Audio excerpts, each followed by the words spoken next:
இன்னைக்கு ஃபேமிலியோட பீச்சுக்கு கிளம்பலான்னு பீச்சுக்கு கிளம்புனாங்க. போகிற வழியில் கொஞ்சம் ஸ்லோவாகவே போகணுன்றதுனால போகிறதெல்லாம் நல்லா பார்த்துக்கிட்டே போனேன். நம்ம பாடிகாட் முனீஸ்வரர் கோயில், இங்கே ஈஃபில் டவர் மாதிரி ஒன்று இருந்தது.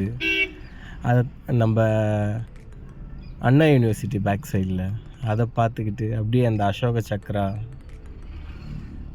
பார்த்துட்டு அப்படியே பொறுமையாக அப்படியே பீச்சுன்னு இல்லை, நம்ம சென்னையே அழகு தான். இப்போ தான் எனக்கு தெரிஞ்சுது. அப்படியே பார்த்துக்கிட்டு நம்ம சென்னையை ரசிச்சுக்கிட்டே போனோம். இந்த பிரிட்ஜை தாண்டி போகும்போது அங்கே பறக்கிற நம்மளோட நேஷ்னல் ஃப்ளாகு, இந்த வளைவு, இதெல்லாம் ஒரு அழகுங்க. நம்ம சென்னை சிட்டி எவ்வளோ அழகாக இருக்குன்றது நம்ம பொறுமையாக பைக் ஓட்டிகிட்டு போகிற இதில் தான் தெரியுமே. இதில் நான் எத்தனை தடவையும் இதை கிராஸ் பண்ணி போயிருப்பேன், ஆனால் இது அவ்வளோ நான் நோட் பண்ணதே இல்லை. இன்றைக்கி பொறுமையாக போகும்போது ஒன்றுத்தையும் பார்த்து ரசிச்சுக்கிட்டே போனேங்க. நம்மளோட நேவி, இந்த நேவியை தாண்டதும் வர அண்ணா சமாதியும் கலைஞர் சமாதியும், அதை தாண்டதும் வர எம்ஜிஆர் சமாதி, ஜெயலலிதா அம்மையார் சமாதி, அதை தாண்டதும் வர நம்ம உழைப்பாளர் சிலை,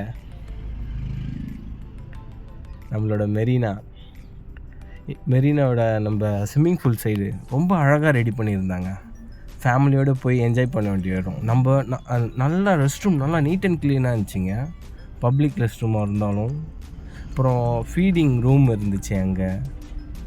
அதெல்லாம் தாண்டி உள்ளே போனோடனே இது நம்மளோட மெரினா தானா அப்படின்ற மாதிரி இருந்துச்சுங்க. ஏதோ நம்ம பாருங்களேன் எவ்வளோ அழகாக இருக்குது நம்ம மெரினா, நீட் அண்ட் க்ளீனாக. அங்கே வுட்லேயே செஞ்ச மூங்கிலில் செஞ்ச சேரு, குழந்தைங்களுக்கு விளையாடுற ப்ளேயிங் ப்ளேஸு, சர்க்கஸ், சீசா எல்லாமே இருந்துச்சுங்க. அப்படியே குழந்தைங்கள பார்த்தோன்னா நம்மளும் குழந்தைங்களோட குழந்தையாயிட்டோம். அங்கே இந்த மாதிரி வாட்ச் டவர்ஸ் இருந்துச்சு. வயசானவங்கலாம் உட்காந்து பேச அந்த சேர் இருந்துச்சு. சேரு கொடையோட செம்மையாக இருந்துச்சுங்க. நம்ம மெரினாவை டோட்டலாக மாற்றிருந்தாங்க. அப்படியே நான் போகிற டைமில் குதிரை படையில் ரோந்து போனாங்க.